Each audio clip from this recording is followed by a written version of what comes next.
Bobber, like good day, doctors. George Allen here. Good day, doctors. Hey, this is Governor Chris Christie from New Jersey. Good day, doctors. Go! You're watching Dr. Politics.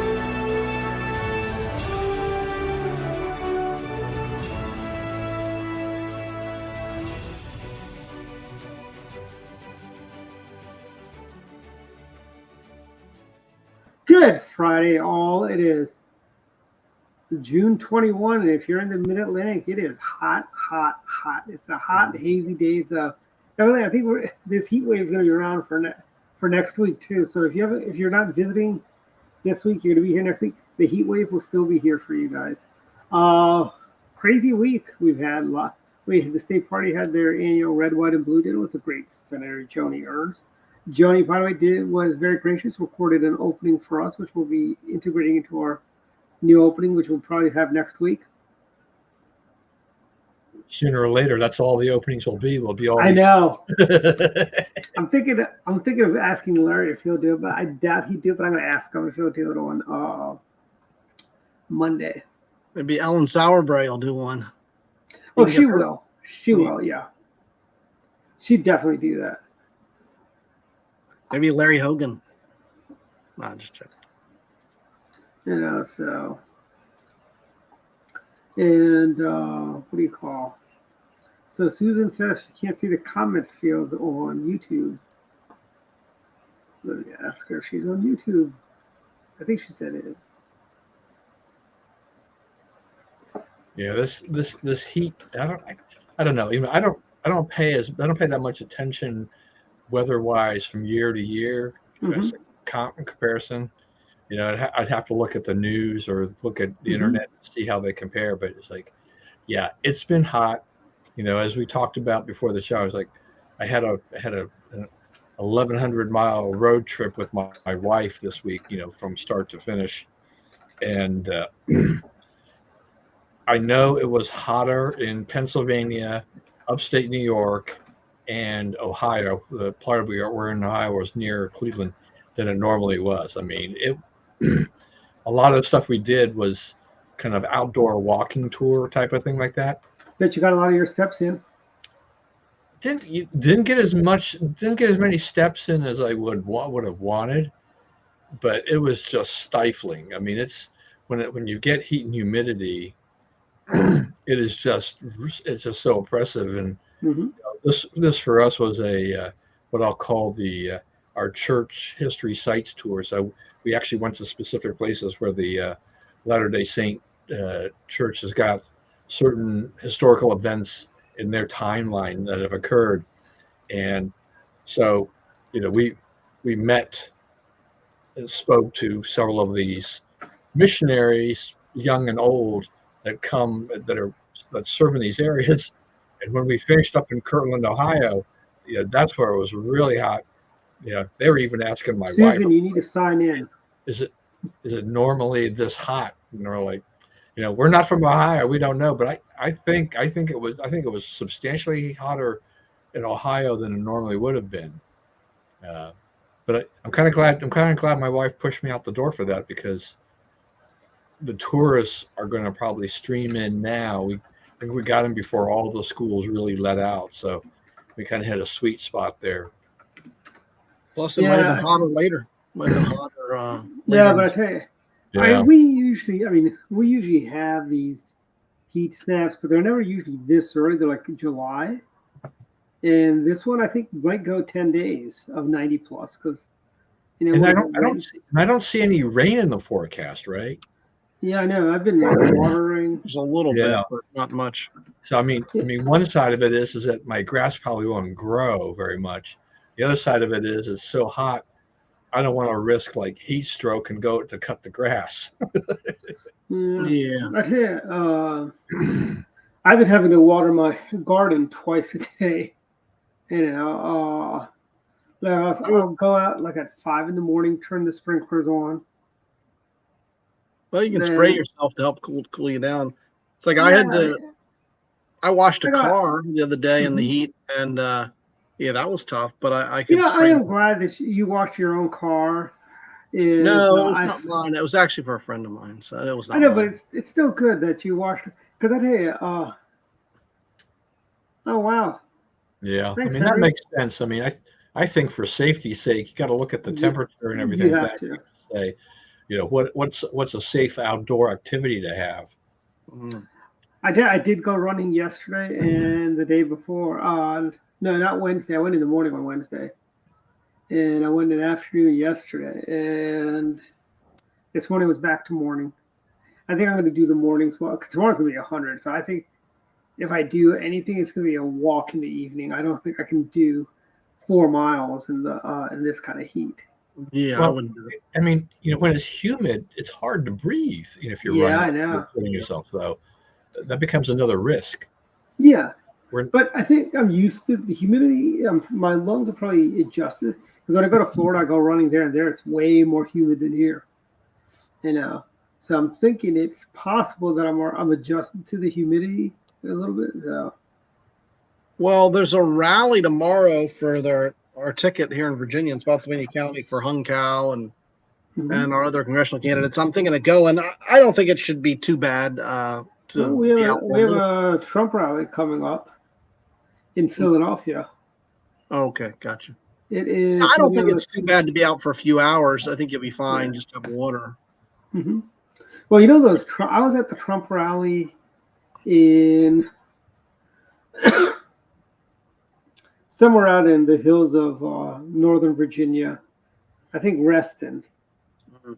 right before the election. It was cold and no food. They didn't let you bring water in there or anything. Oh, okay. I remember you talking about that. All those people show up and they're waiting hours in line to get in, and there's nothing. It's just I'm glad I had some I had those big king size Hershey bars in my car, so I grabbed a couple of them as we went in. You know, and I know Marcus was there. He goes, that was a good call bringing the candy because we were there until 2 in the morning. Oh, wow. yeah, yeah. I mean, that's Well, it gives great rallies, so hopefully it was worth it. Yeah, it's like John and I ended up going to the Tasty Diner for the first time ever. That day it was like that was crazy.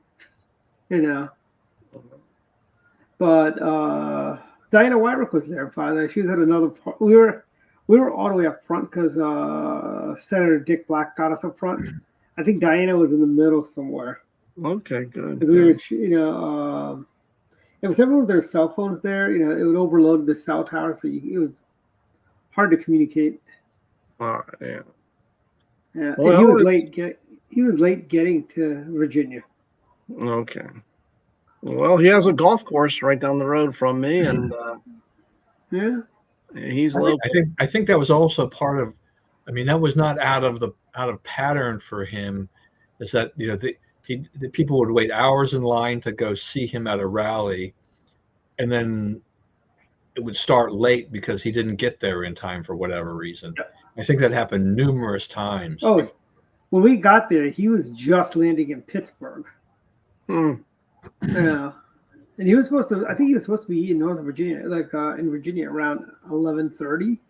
Mm. He didn't get there till 1 because he didn't leave Pittsburgh till about 12:30. I guess 12 o'clock. Well, safe to say, one of the people that's not going to be at the Trump rally would be Larry Hogan. He is he is trying to run from that nice thing. Endorsement. It's interesting for Trump because whenever he plays the nice guy, he's going to get some heat for that. And so when he says, "Yeah, I'd probably vote for Larry Hogan," Oh, Joni Ernst at our dinner, she said she wanted us to send Larry Hogan to the U.S. Senate. well, that's good. Yeah, I do too. Well, so does Trump want to do it too. But Yeah, I mean, Hogan's having to run from that. and Larry did have a table at the Red, White, and Blue dinner, and he's got a fundraiser Monday. If you guys want to come, it's at 5:00, Don. So if you want to come to that, I can have Charlie put you on the list. Where's that going to be? Over at the villa in Burtonsville. Well, I got Carrollton. Calverton? That area. Beltsville, Calverton area? Yeah, it's like right off of Powder Mill Road. Oh, that's interesting. It's in that shopping center where the Giant used to be. I kind of know that. Oh, yeah, I've been by that area before. Yeah. If I see Larry, I'll give him one of my books. You should. That should be your new thing. It's funny. Larry probably has a guy running around with a box of books. Hold on a second, David. Here, give me all those books. Here's my book. Wow. Yeah, I mean, the whole thing with Hogan, as you mentioned, though, David, is just that the pragmatic thing is that Republicans would want to see him win because you want those numbers in the Senate, even though he has clearly stated how he is likely to vote on a lot of things, that kind of thing, which will mean that it'll be more of the Susan Collins, Mitt Romney, Lisa Murkowski type of thing. John McCain. Yeah, you can't count on him to be. Jim Jeffords. Mm-hmm. Yeah, you can count on him to be. But Slade Gorton, Bob it's like having Connie Morella. It's like you still want the R in your column. It's still better than the D. I mean, that versus Angela also Brooks. The difference is still going to be pretty stark, even because also Brooks will be voting with the Democrats basically 100% of the time. Maybe Hogan will just not vote, or basically maybe he will vote with the Democrats 15% of the time or whatever. But yeah, he'll be like our Joe Manchin. I'll take that. Yeah. I mean, yeah, of course. And I know a lot of conservatives are going to hate on that. Yeah, but sometimes you have to be pragmatic, and sure. Trump's endorsement is not that he necessarily forgives Larry Hogan for everything, but it's like I need Larry Hogan. I need the numbers. I need to win the election. I need to control the Senate. I need to control the House. Otherwise, my agenda is going to be very tough to get through. Remember Mac Mathias, our last Republican senator? Larry will be more conservative than Mac Mathias was. Yeah, I think that's true. I mean, I think that's true. I mean, times are different, but the comparison is still pretty fair on that. That Hogan still is more to the right than Mac Mathias. Yeah, Paul was not a fan of Mac Mathias. No, but you got to consider that it's a very blue state. And so the best you're going to do is a moderate sort of Republican a la Larry Hogan. Yeah, right. And Hogan, that's the thing, it's just he understands that. And Republicans need to understand that. The conservatives have got to understand this. Well, in any blue state, if you've got a Republican running, they're going to have to be in that moderate range in order to even have a decent shot at winning anything statewide. So don't get all your panties in a bunch here about this. Looking for the pure conservative. Hogan would still be a pretty good vote for Republicans should he win. Mm-hmm. Yeah, that's true. Any polling on that, Dwight? Is there anything update on that in terms of? I think Larry is up by 2, from what I understand. Up by 2. Mm-hmm. So that's a little bit. I don't know about these Facebook algorithms, but I had like a Facebook ad pop up from also Brooks on my this feed this morning, and it was like, oh, I've checked ActBlue and we're not where we should be, and so you got to please help me out. It's like so that it was a little panicky, but I'm just thinking also Brooks is trying to make they're not doing what they want to do, so they're trying to scare up the Democrats to say, we need money. We're going to need more money to compete in this race, despite the Angela fact that they've also got a knows- huge registration advantage. Yeah. I think her biggest thing, she should be worried about the crime in Prince George's County. How many people, like the other day, she, instead of talking about her relaxed enforcement policy, she blames guns for the shooting that happened. I'm like, she goes, 20 years, she goes, something like 20 or 10 years ago, it'd be a punch in the mouth. At Potomac High School, somebody was shot there. They go, now guns are so everywhere, people can just shoot people instead of punching them. How about, Angela, you lock bad people up and keep them locked up, opposed to having a revolving door? Just like I think, I really think you guys remember Willie Horton, right? Yep. What did he do? He came to Maryland, raped and murdered a woman, right? And we have this illegal alien who raped and murdered a woman. I think we could have a Willie Horton style ad with that one. And a remember, revolving door at the border, instead of at a jail cell, And remember, George H.W. carried Maryland in part because of that, because it was the caucus that let out Willie Horton. Yeah. And the funniest SNL was when Bill Clinton, the Barbara Walters character goes, Bill Clinton, if you guys were raped and murdered, would you want her to have the death penalty? That's right. And then he said, well, if she's raped, I hope it happens in Arkansas because we have the death penalty. Yeah, that was supposed to be a setup. Shaw tried to give him softball. Figured he would hit that out of the park, and he didn't. He should have just said yeah. He should have said yes. Yeah.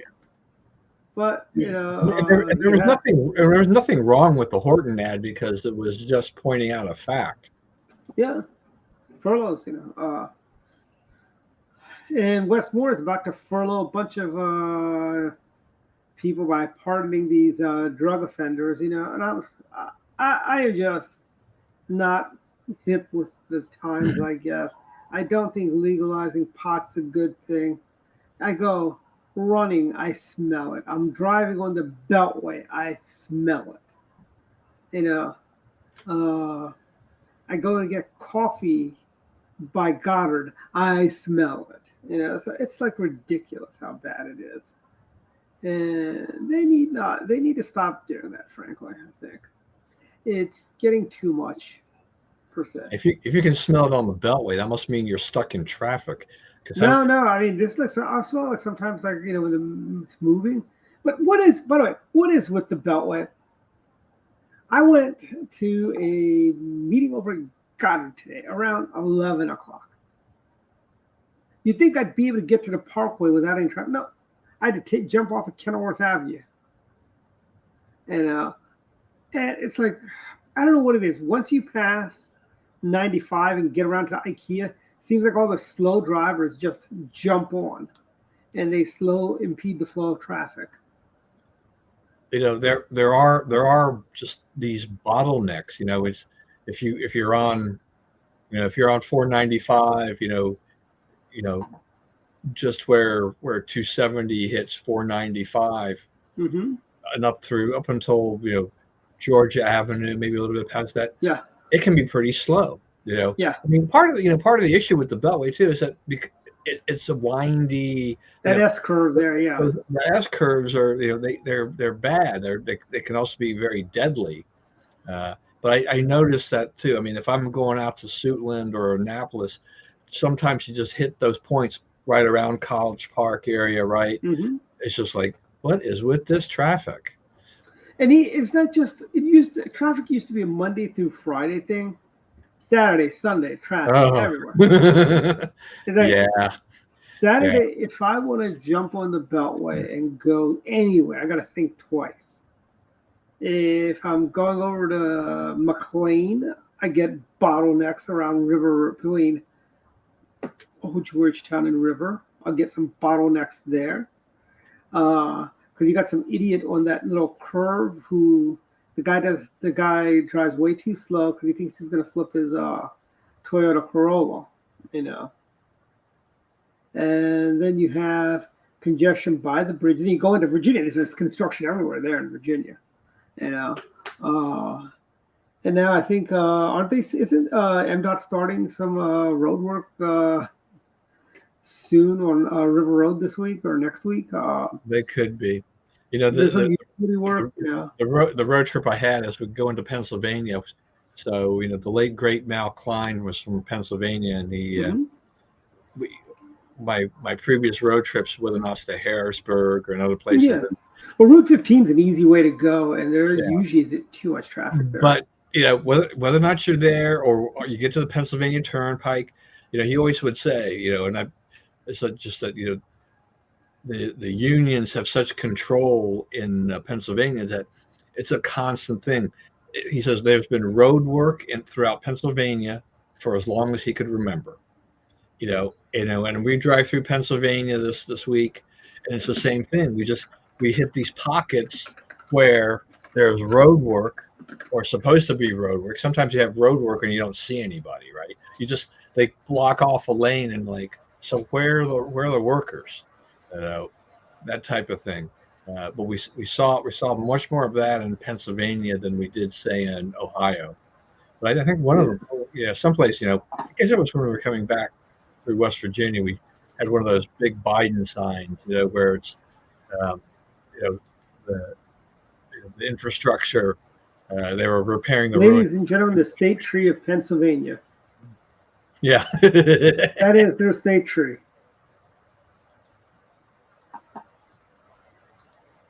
Because I know driving to upstate New York, always construction. It's like, and it's, when I go to Florida, it's a pure pleasure. I really don't hit many construction zones. The ones I hit, many of them are like those phantom construction zones where I guess they finished construction years ago and they still left the construction sign because they could do a speed trap that way. Oh, like the District of Columbia does, you know, on the Southwest Freeway. Well, when we used to drive through to Indiana to go see our daughter rather than doing the flying thing, the thing that really annoyed me was that in West Virginia, they were doing a lot of road work, repaving and other things like this.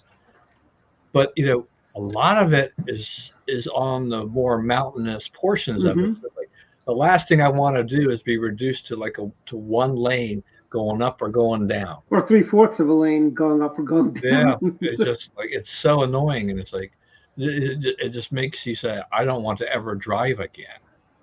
And then you also have over there, you have those runaway truck things. You see those, and I'm like, Oh yeah, which I assume have been used from time to time. Otherwise, why have them? Yeah, but I'm thinking like a runaway. You actually have runaway trucks, so that means that we must have that on the Beltway too. Runaway trucks. Well, you and I know this. That's there because some of those things are fairly steep grades at 6 or 7%, and if you can lose control of a tractor. If you lose control of a tractor trailer, that's a big problem. Yeah. Well, you know, Jason was telling you, like, when he went and came out to the convention, he drove out Saturday morning. There was a jackknife tractor trailer by the Mormon Temple at that S curve, and it was raining like cats and dogs that day. It was just horrible weather that day. The worst route I've ever seen for tractor trailers is I-80. It's horrible. So if you ever go on I-80, you will just see, you know, the trailers by the side of the road. You'll see just tons of them, you know, overturned and whatever. You know, when the weather's bad, it's bad. But I guess there's a lot of wind that comes through that area too. So if they're carrying light loads or they don't have a load, that's also something that easily tips them over. And so there's a ton of accidents on I-80. Yeah, they also it's kind of like, you know, the Bay Bridge. Like, you get winds around 30 knots, they'll shut it down for box trucks and stuff like that are empty. There's those things where, you know, it'll be like a Rodan flying over and they'll just go flip. You know, but we've got, you know, another thing. Joe had another fumble gaff. You know, I see they've debunked Joe was just talking to that other paratrooper over there in the back. But they've, by the way, there's a great article on the Montgomery County Republican Club website about media biases. Great article. Talks about everything from all the things MSNBC's done wrong. There's mention of your dad in there about he dedicated his career to fighting media biases. I'll send you the link, Don. It's a good article, I think. He also mentioned Brent Bozell, but I guess Brent Bozell is the only one that's actually doing media watchdog advocacy now, because I think AIM is not doing that anymore. No, they're more about they're just chasing the money in education and doing that stuff, and yeah, they're just building memes, having billboard trucks go around and rabble rouse and stuff like that. Yeah. AIM is becoming a meme. Basically, their stuff is basically they're making memes, and that's what they're doing now. I don't. Yeah, I would say that's accurate. Accuracy in memes is what their new name is now. Yeah, Peter LeVar never did those mobile. Remember, he used to want to always do those mobile billboards for his Lambda Report newspaper, and can you imagine now with just a little bit of money you can get on television? Like, I don't know if you ever watched the alternative channels on regular television, like MeTV, Antenna TV, stuff like that, Rewind TV. ACLU just blankets the waves with commercials. It must be really cheap to get on those sub channels, I bet, for advertising. Probably so. Because they're running their commercials like a minute and a half long sometimes. And it's crazy, but I think in new media you can actually do a lot of advertising for just a little bit of dollars, But and it looks like Biden had another fundraiser where Joe had to take him by the hand and off the stage, in California last week. Which a little funny, I think, a little funny. Yeah, so a George Clooney led, star-studded fundraiser and everything like that. And I saw a report today that for their convention they're going to credential or allow social media influencers to come and cover, because they're hurting on the young vote. Lots of things, lots of groups that they attracted 4 years ago are abandoning the Democrats and Biden, and they're trying to win them back. I don't know that I don't know that you invite or credential social media influencers to your convention is going to do a lot of good for them, especially when it's Joe Biden. Where we've got a guy who's just clearly failing. The risk there is that they actually honestly report what they see, not being filtered by the liberal news media, and just drive their campaign further into the ground. I'm wondering, who do they want? Which are they going to have Caleb Hammer come in? He does financial audits and stuff like that. I wonder if they're going to let him come in, or they're going to let the craziest YouTube influencers in. Get Mr. Beast. Yes, Mr. Beast. Isn't there a Mr. Feast also? Get Darman to come out. The Darman's another one of those kind of guys. He does these videos that are supposedly edutainment, but it's just really bad.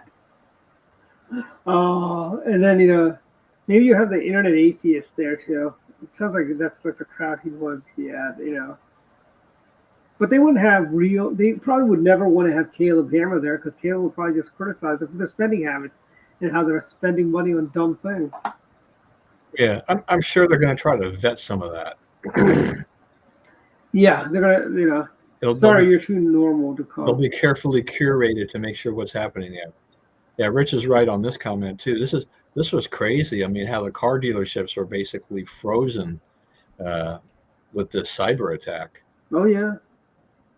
I tell you, wait till Tesla is hacked or something like that, and all these Tesla Cybertruck owners, Tesla car owners, they may be locked out of their own cars. Yeah, well, I mean that. Actually, I mean, didn't that happen? that's always that underlying problem with all of our Mhm. cars, whether or not it's the EVs or even just the passenger cars, the late model cars Mhm. that a lot of us drive, is that Mhm. they're they have so much circuitry in there that's really kind of computer driven that Mhm. it's not that hard for cars to get hacked. I mean, we see it in the movies, and we know the movies are kind of a an over dramatization of things that happen there. But I think there are vulnerabilities in that. I mean, a good hacker can probably can hack a car Mhm. and take over the system and do some bad things. Yeah. But you know, not it wasn't even just you had this that happened here with the dealerships, but United Healthcare has been dealing with they had a cyber attack, and one of those things that resulted where we have ransomware, where their systems went down, and they're a core billing operation for healthcare in America. They're basically one of the largest healthcare providers, but because of the way it's structured, they also control and own companies that actually do a lot of the medical billing, and they got frozen out. And I think they got called before Congress about this, but it's these companies throw tons of money at it, but it's Mhm. still not enough. I mean, I understand what happens to the public schools because they don't have a big cybersecurity staff in all likelihood. But if you're a major, Fortune 500 corporation type of thing like that, you know, and healthcare, that information, you don't want that being leaked out and abused, right? Your healthcare, all that stuff, and then to have the healthcare system, for billing get frozen. That's just none of this is good at all. Mhm. Yeah, and it's as we embrace technology. I mean, this is more and more. I mean, how many times has Home Depot been hacked? I think they've been hacked more than once. I might even say 3 times hacked. Yeah. Yeah, I mean, the credit card, there's been credit card hacks and Yeah. things like that. And I mean, you can check the Have I Been Pwned, PWND, I guess it was. Anyway, website, and it'll show whether or not your passwords have been leaked out Hmm. there to the web, and then to let you know, kind of, it's one of the ways to say you ought to probably think about changing your passwords on, those specific accounts. Yeah. Yeah. Yeah. Yeah. Yeah. That Does is anybody true. does anybody trust the White House doctor about giving about No. anything about Biden's health at this point? I mean, Mm, you look at Biden, you look at what they said about him, and then you watch him, and you're like, come on, give me a yeah. break here. There, Agreed. It's like it's like if Joe Biden's doctor said it's raining outside, I have to look to see for myself it's raining. but Uh, anybody who's been watching Joe Biden since the time he took office to now, there's been a big difference. I mean, Karine Jean-Pierre, they talked about what was it, cheap fakes, the videos, they're mhm. saying that they were doctored for, Biden's problems, with the G7 and all these kinds of things. It's like, look, nobody has to doctor anything. You can watch original footage, and it's not really going to show you anything different. I think there's so much footage of Biden not knowing where he is and what he's doing and needing help from someone, needing Jill or someone, or Obama, to help him and direct him. I mean, this is a huge problem. Yeah. His voice is weaker. We know his gait is slower. Uh, debate. I mean, they And they here's the basically have sequestered him for a week, right? He's yeah, going to do nothing for a week but like debate prep. Uh, and this is mounts the elder abuse. Frankly, they should not be putting him through all this. My dad had dementia. I see these symptoms, and I see Well, and he's probably around stage 4 on the dementia scale. probably Yes. stage 4, maybe even stage 5 by the end of the year. You But- see him freeze up, but that's the whole thing, I think, with the freezing up. And even when Maloney pulled him back towards the group, which I don't recall ever happening for American president, where the By the other way, leaders Prime Minister pulled- Maloney, if the whole Prime Minister thing doesn't work out for you, I'm sure Fox News has a job for you. She looks like a Fox News reporter. Well, anyway, when he turned to the crowd, turned to the group, you could see that sort of lost look on his face. Rich.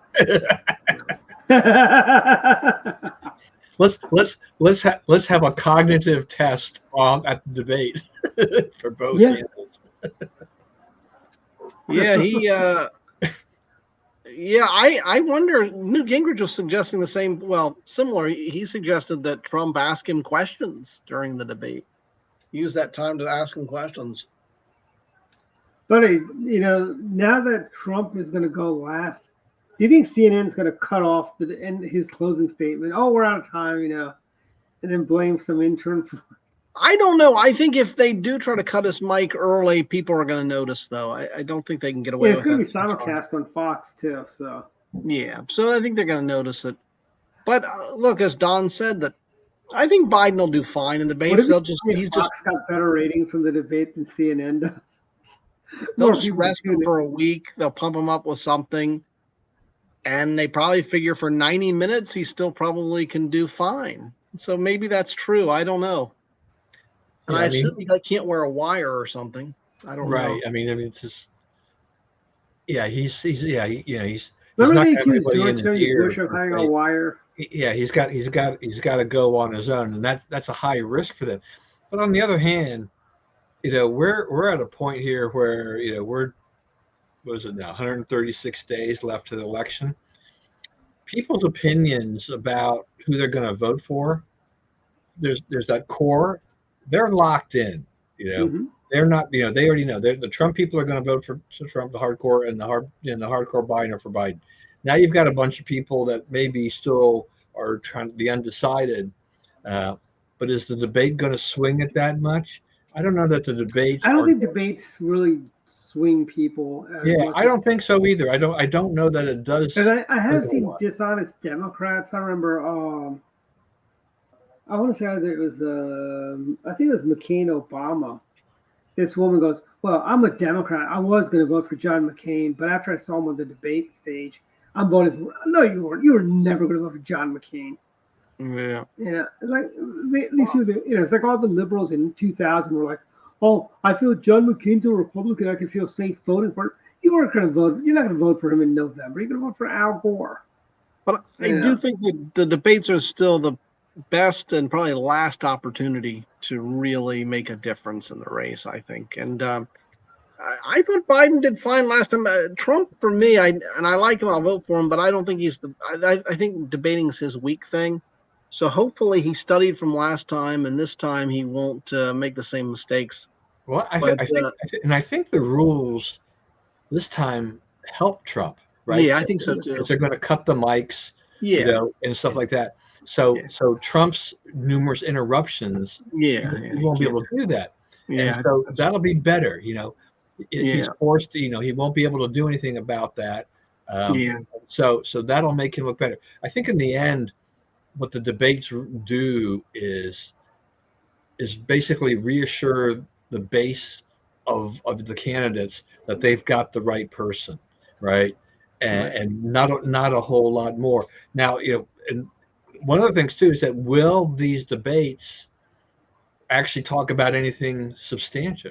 If they're not going to be substantial issues, if they don't talk about the things that people are looking for that bother them, the economy, inflation, type of things like that, immigration, whatever, then it's really kind of a waste of time to have them up there. Yeah, and I don't think CNN will start John? with those things. This is what a package of Oreos was about a couple months ago, right?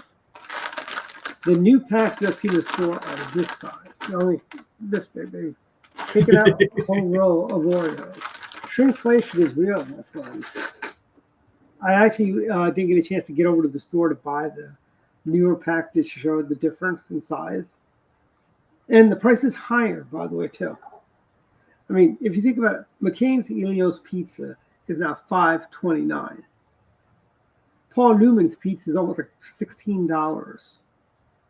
It's not that good. I know a lot of the money goes to charity, but it's not $16 good.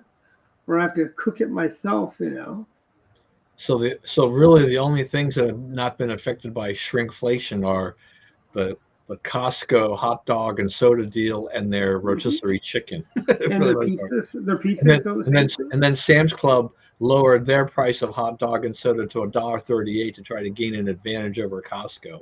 But the Costco hot dog is superior in my opinion. So well, I mean, Costco's is the superior store between the two. Sam's, Costco's, you're getting quality stuff. You get, the TVs at Costco's are better than the TVs they have at Sam's. The food options is superior to what they have at Costco's. Costco's has their baked goods are better than Sam's baked stuff. And I find Costco's the stuff is cleaner generally than I go to Sam's. I mean, it's been a while since I've been to Sam's, but everything seems more disheveled inside of a Sam's store. It's like going to Macy's after Black Friday. I mean, if you go into Costco, you do see a lot of Costco workers. So, like, if you're in the clothing section, there's always people in there refolding the clothes and trying to keep things. You don't really see that at Sam's Club. Costco, because of the volume that they do everywhere in the store. So if you're buying meat, the chicken, whatever, the chances are it's going to be pretty fresh because they have to keep pumping it out, right? It doesn't sit on the shelf very long because people are scooping this stuff up. So we love Driscoll strawberries. That's really the only strawberries we really want to buy. They're on sale again at Costco's this month. That's what the deal was. Well, I mean, the thing was is that I went to Costco yesterday to go pick up a few things, and I thought, I'll check for strawberries, and didn't see the Driscoll. Well, my wife went by this today because she needed something, and she saw the other strawberries, and she walked around. She was in that refrigerator section, and she walked around the other side of where they were in there, and voila, the Driscoll strawberries were on the other side where you could not readily see them, but they were there. So, I mean, Costco, that's probably smart on their, because they know that the Driscoll strawberries will outsell the regular strawberries by a wide margin. Mm-hmm. The farmers market that comes over at Goddard on Thursdays also had they also have the Driscoll strawberry. They also have these other cherries that are like really sour. They're not dark red. They're not the Bing cherries. They're not like the Rainier cherries. They're like a lighter shade of red. They are so sour. I tried one of their samples. I'm like, I thought these would be better. They use those to make pies and stuff like that. Well, I still remember when I used to go to Sam's Club when they used to open at 7:00 on Saturdays, stuff like that, and I'd stop by there to pick up a few things. I'd see the Amish people there loading up their truck with stuff. Including the strawberries and stuff like that. So if you went to Germantown or to Laurel, you'd see, I don't know which guys these were, you would see them there. They mark them up, and that's where they were getting them from. It was pretty funny. I've seen that. I've seen people do that. Like you have Patel Brothers, a big Indian store, but you got other Indian stores that are not as big as Patel Brothers. They'll go to like H Mart and buy the vegetables and stuff like that from there and take them to their store and resell them there. Which I think it's kind of funny that they do that. But have you been inside? I went to an H Mart for the first time the other day to buy some peanuts. I didn't like that store anymore. It's like everything's prepackaged. You can't pick stuff. You mean like scoop it out or something? No, it's like, well, it's like if you look at I really don't like buying vegetables there anyways, but I noticed like things like tomatoes were like prepackaged in packs of 4s. No. The peppers were prepackaged and as my grandmother would say, when they do that, the 2 of them are bad, only 2 would be good out of that package. If you're lucky, you might get 3 good ones and 1 bad one, because they always do that, because how are they going to sell the bad vegetables? They're not allowed to sell vegetables that they know are bad. That'd be dishonest. Yeah, I don't know. I think my wife she'll do Aldi, Lidl, H Mart, and Lotte to go find the fruit and vegetables that she likes. Just depends. And it kind of goes up and down. I did see a story too that I think the largest H Mart in the U.S. is just opened in Utah. So near Is that where a my national chain? H Mart is a national chain. yeah. I thought it was local. No, I thought too it was kind of local, but years ago when I was up in New York, I stayed at a hotel, and two doors down or thereabouts was an H Mart in New York City, and I'm like, Oh wow. and it turned out that part of that was because that part of town I was staying in was kind of like a Koreatown. I didn't even know it, and all that, and I thought, well, okay, H Mart is bigger than I thought it was. So H Mart is Korean, right? And so is Lotte, right? Lotte is Korean too, yeah. Maxim's was a Chinese chain, right? I guess so, yeah. Yeah, That I was mean, just one. They only had that one store in Rockville Pike, I think. yeah, I mean, Lotte, I mean, you go to Korea, there's Lotte's kind of everything, There's a Lotte amusement park, there's a Lotte hotel. So they're like, There's Lotte has basically a McDonald's type restaurant, fast food place. So Lotte is a huge conglomerate in Korea. So are they bigger than Panda Express in Korea? yeah. I mean, they're McDonald's like. Oh wow, that's interesting. Yeah. And they all now start putting restaurants in there too. I think Lotte has restaurants, and I think it's really interesting the seating they use. They have I've seen one place where they have tree trunks as the seats, Mm-hmm. And I'm thinking like, well, this is an expensive chair. I guess they're afraid someone's going to steal it. Like Rainforest Cafe or Rainforest Cafe. Yeah. I remember that. I don't think I ever ate at one. There was one in Tyson's right by me, and I'd go through, and it was just so loud when you go by it, like a big. Oh, it was designed for the kids, so it was a noisy place. It was crazy. Wasn't Circus also in Tyson's Corner? Maybe. There's like a circus themed restaurant like Planet Hollywood or Hard Rock. Maybe. I remember Farrell's. Remember Farrell's? When I was a kid, they had a Farrell's. I remember. Yeah, there was one in Bethesda. Yeah. There used to be so many theme type of restaurants like that, though. Yeah. Back in the day, I mean, as a kid, I was scared because when you ordered the big platter or whatever of desserts, they'd ring a siren, and then they'd come out like with a stretcher with the whole thing. I just thought it was so scary as a kid. I thought. That was. By the way, hey Don, you might know this.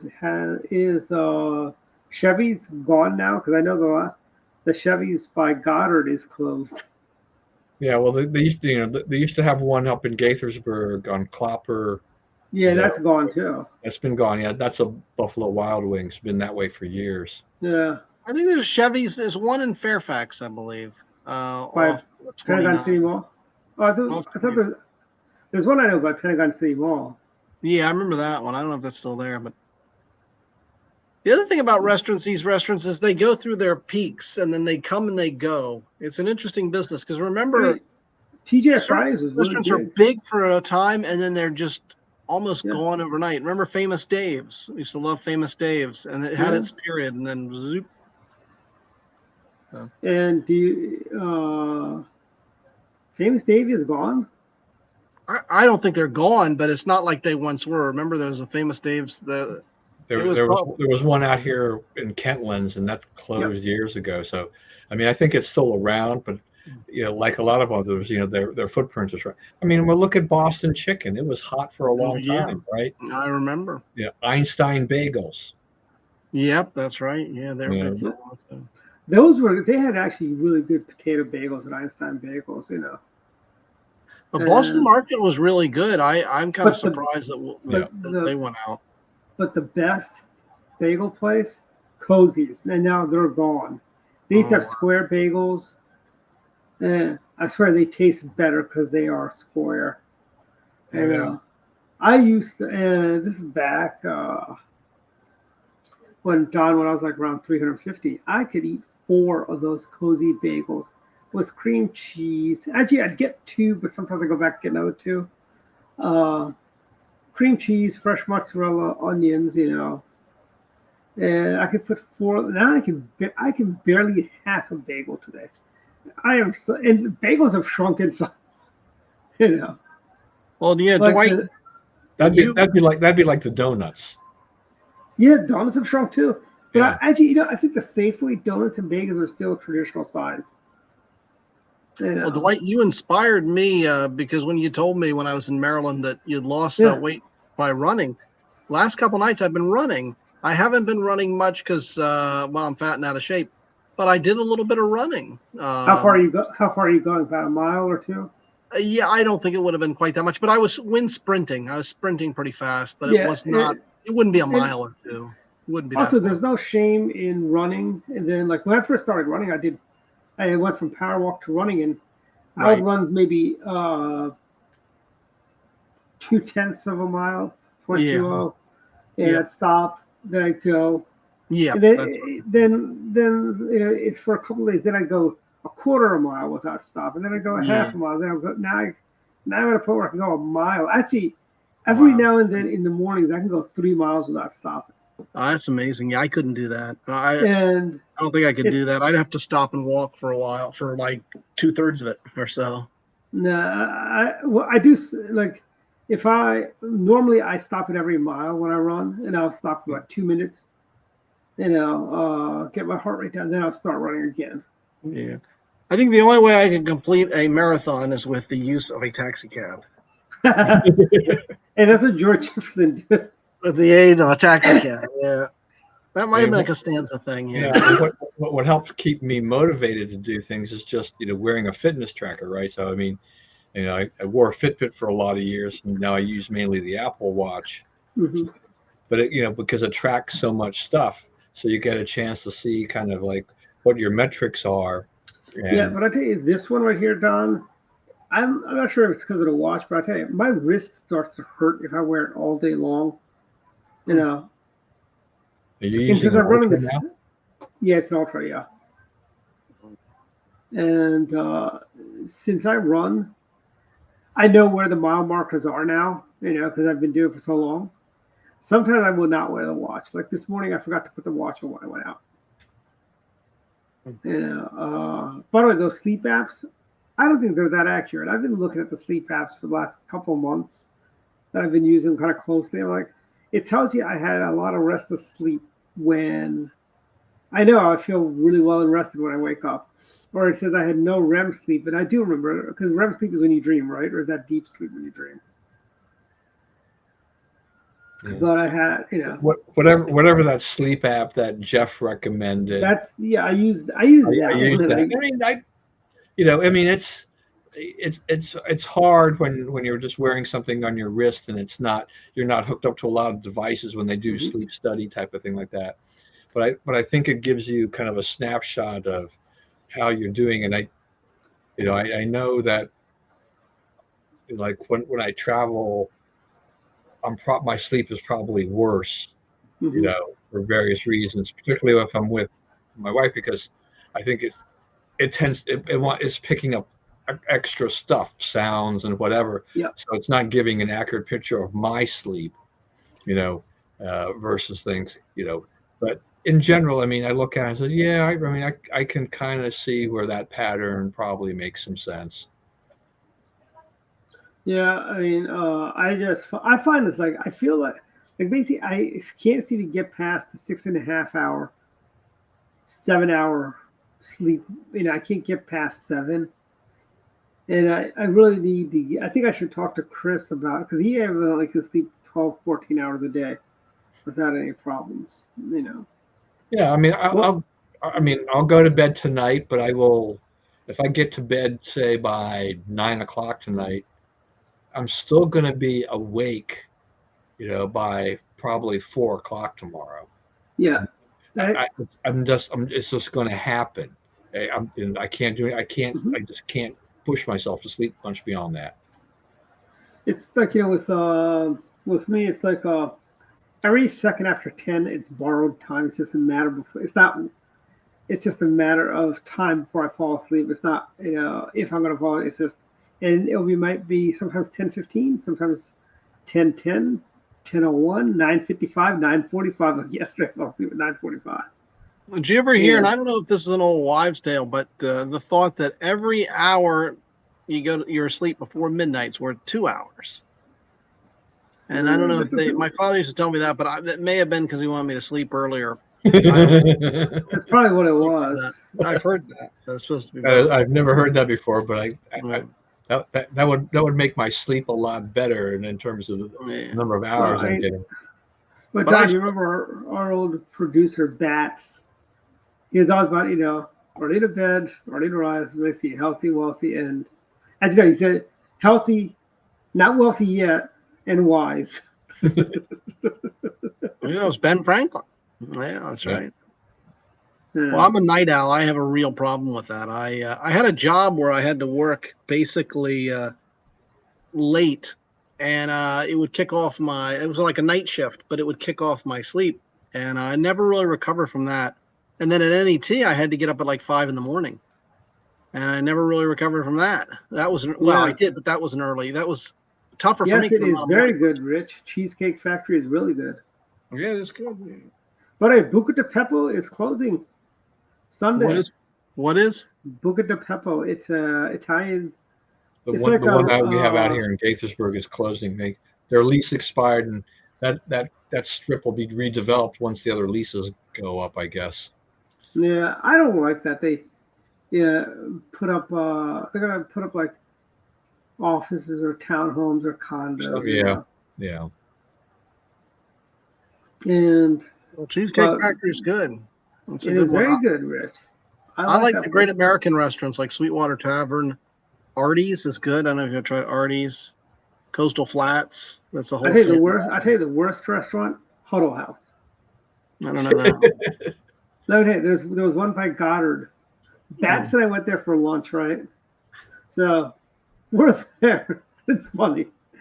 We're there, and we ordered nothing too complicated. I think I ordered a grilled cheese, and Bats ordered a burger or something like that, and French fries, right? It was 45 minutes before we got our drinks. Oh, we didn't get our food till an hour and a half mark. Yeah. I was at a Pizza Hut in PG County. It was like that. What's that? I was at a restaurant, Pizza Hut in PG County. Which one? This used to be a Pizza Hut, the Huddle House. Okay, yeah. It was horrible. Yeah. I think the best of those types is Waffle House. I love Waffle House. I recently was introduced to Old Country Buffet, not Old Country Buffet, Cracker Barrels. Oh, that's awesome. Yeah, they're very good too. I do not like those. That's good Southern comfort food. Yeah. That and Golden Corral. Buffet restaurants. Oh, I don't like Golden Corral. No. I don't like Golden Corral. I don't like Old Country Buffet. I don't like Ryan's. I don't like what is it, Cactus Cantina, the other one that's like that. Mm-hmm. There's like a fourth one that's also like those types of restaurants. But I don't like Cracker Barrel's good. It's a good business. Cracker Barrel's is good. It's just part of their great. It struck me as when their great innovation was that they have the store there with it. Mm-hmm. So while you're waiting, you can buy things and they sell things and really they sell Hydrox cookies there. Yeah, they sell moon pies. By the way, Hydrox predate the Oreos. Yeah. Okay. I know everyone said, Hydrox is the knockoff. No, Hydrox is actually the original. Yeah. That's a good one. Yeah, it's a good restaurant. I know. We got a lot of them. I know, Rich. There's a lot of viewers right now. I know. But, what else? Oh. Well, when final thoughts come, we'll talk politics. We're actually at final thoughts now. This is like before. This is the real show, right? Yeah, exactly. You got to stay all the way to the end. It's kind of like, how they used to show the local news would show the weather in the first 5 minutes, right? Now you got to wait 20 minutes to watch the weather if you want to see the 10-day forecast. Although I wonder, I don't know who does that because you could look that on your phone Apple gives you a 5-day, 10-day forecast also. Weather.com does, and also, how accurate are they after 5 days, anyways? Really, it's more like just guessing and hoping. Yeah. But anyways, final thoughts, Dave. Go.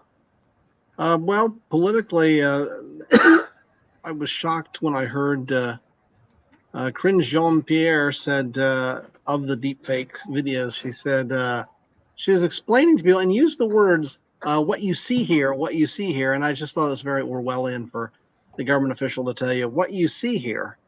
So I thought that was weird. Everything else is going good. Still selling the book, and So that's when are you keeping coming to busy. Baltimore County? Pardon? Yeah, I'll be there in July. I'll get you the date. Okay. So if anyone wants to come see me, and then everything else is going okay, just surviving the heat, and that's about it. Yeah, and you know how you can survive the heat, Dave? Yeah. The ice cream at Masoni's, Chris Masoni's own recipe. Oh yeah, that's right. That and Yeah, that's go down to Masoni's tomorrow when it's 100 degrees, but it throw my won't be head. 100 degrees inside, and enjoy the ice cream. Yeah, and jump in the pool. Mm-hmm. And you got Squire's Pizza there too. Yeah. I'll get you the date for that, and anyone wants to come see me, Yeah. that'd be great. Well, that's about it. Final thoughts, Don or Ryan? Yeah, I mean, we were talking before the show started about the Virginia races, and so, yeah, I mean, Representative Good. I mean, he's gonna have a recount, I guess, call for a recount. I don't know that that's going to swing things. I mean, he's trailing by about 300 votes. I didn't see the numbers. Maybe you did, David, in terms of were there? I think it's about 300. Yeah, how many? Whether or not there was enough absentee ballots that could even conceivably. I assume that's all of them. I assume that's 300 after all the first initial count. So I don't know that there'd be. I may have wrong. I don't know that there'd be that many. So it looks like he's going to lose that. And, but as you had commented, in the pre-show kind of thing like that, that's his. I don't think the endorsement of DeSantis hurt him as much as the McCarthy thing, because McCarthy came in on this, for McGuire as well as Trump did, and you start getting that kind of stuff behind it, and so and it probably hurt, not to interrupt John, but it probably hurt him with the rank and file Republicans thinking, why'd you waste our time with the whole McCarthy soap opera? Right. There's 2 rounds of that too, because it was the 13 votes to get him elected, and then we'll get rid of him, and then we don't have it. Who's going to replace him? We don't really know. And now the new speakers getting the same criticism McCarthy got.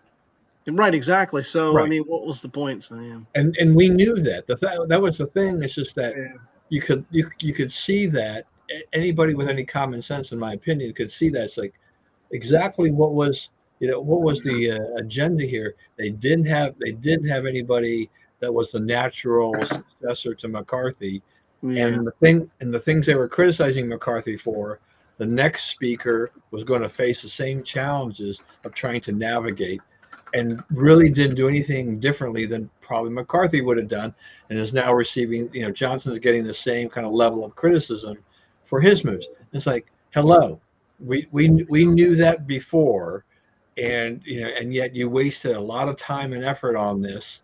You just look like a bunch of fools. And and it worried me. I was like, why are you doing this in basically an election year as you're leading up to all of this? You want to show that you're unified and have strength. You don't want to show that you're confused and really don't have your act together. That can allow the Democrats to sneak in and just take some seats from you and flip. I mean, they're so close anyway. It doesn't take much to flip. Right now, I think our best hope, the Republicans' best hope is that, Trump has a very strong showing nationwide, so that on these marginal, these very competitive districts, we hold, and maybe if we're lucky, we flip back a few seats and expand the majority. But that's just not guaranteed, at this stage. So you have to watch out for that. Yeah. I think the hung cow thing against Tim Kaine could be interesting. Also relies it'll rely on Trump's strength in Virginia. I mean, his polling numbers nationwide in a lot of these states is a lot stronger than it was before, and it is going to require the Democrats to spend more money. I mean, he and Biden aren't that far apart in Minnesota, for heaven's Yeah, I sake. saw that. Emerson had a poll saying that too. Yeah. I mean, when you're only up by 6 in New York, that's Yeah, I mean, Virginia could be competitive. You just you don't know. It just depends. But if even if he doesn't win, even if he comes close, he can still pull enough potential voters that it may make a difference. I don't know that. To my mind, I don't know that Tim Kaine is the strongest candidate in the world for the Democrats, but he is the incumbent. But Hung Kao, he's an interesting guy. I mean, I remember all the ads I used to see when he ran for Congress, and so that'll be interesting. Plus, Virginia's got the Wexton seat and the Spanberger seat. I don't know the Democrats. I think Democrats probably hold Wexton seat, but Spanberger. Spanberger's going. Her seat's going our way, and it should, because that was the old Barbara Comstock Frank Wolf seat. Yeah, that's the 10th. Yeah, that's Wexton's. Yeah, that's Wexton. But it's drawn pretty blue, as I understand. So yeah, but I mean, Hung Kao's a good candidate, and he came close last time. So who knows? A good candidate, and Trump, a strong showing by Trump at the top of the ticket could flip these things. And then you got the Youngkin effect too. Nothing's impossible at this point. Yeah, I think that's right. And like I said, Minnesota could be in play, and so it just depends on how far Biden collapses. I don't know, but I don't know that Sarah Huckabee Sanders and the whole Trump's going to win big will come through. Yeah. I think he stands a good chance of winning. I don't know if he wins big, but I think there's no doubt that he can take those battleground states that he won in 2016, lost in 2020, and flip them back again. So I think so. Anyway, with that, Target is selectively doing their Pride merchandise this year after getting hammered last year. So it's not widely available and widely advertised in their stores like it was before. So it's out there, but just they're not putting it in your face kind of as much. So they've learned a lesson there from that. And I just want to pay my respects to Willie Mays, one of the greatest baseball players who ever played the game. Amazing guy. Not quite old enough to have seen him play very much. I mean, I didn't get interested in any kind of watching sports until I was about 10 years old, and so that was at the tail end of his career. So I saw the last few years, which were not as good. He was past his prime by then, but still, what he did, in his career was just absolutely amazing. So pay my respects to a guy like that. You don't see players like that, and probably will not see, very many players like that ever again. So that's it. To you, Dwight. Okay. One, I want to say congratulations, my Baltimore Orioles. 17-5. They shut down the Yankees, and now they're only a half a game out of first place. Yeah, and they beat one of the Yankees' best pitchers. Yep. It's Orioles magic. And it's all those people who are like worried and had no faith. I told everyone. I told Code Man, you got to believe in magic, Oriole magic. And look, 17-5. It's nice not to win all the time because you got to give the other teams a chance to win, so their hometown crowd doesn't hate them all at once. You can't win them all. But I mean, we're a half game out of first place again. I think we'll be in first by the All-Star break. I think we'll be in first, and I think we run away with it starting August. Well, the Orioles' challenge is going to be that they've lost some of their starting pitching, and can they find suitable replacements for that? So maybe they'll go out into the trade market before the trade deadline and try to pick up somebody for the season. But I mean, the fact they beat the Yankees, though, it is awesome. They beat the Yankees. They, The Yankees used to have their number when the team wasn't very good. Now the Orioles seem to have the Yankees number. That's for sure. Yeah. And also a comment from one of our many viewers. Hey, Rich. Yeah, very true. But and other final thoughts. There is a Trump rally in Philadelphia. It is coming up. Contact our MD GOP executive Adam. It's basically doors open at 3. The rally begins at 7. It's in Philadelphia, downtown Philadelphia.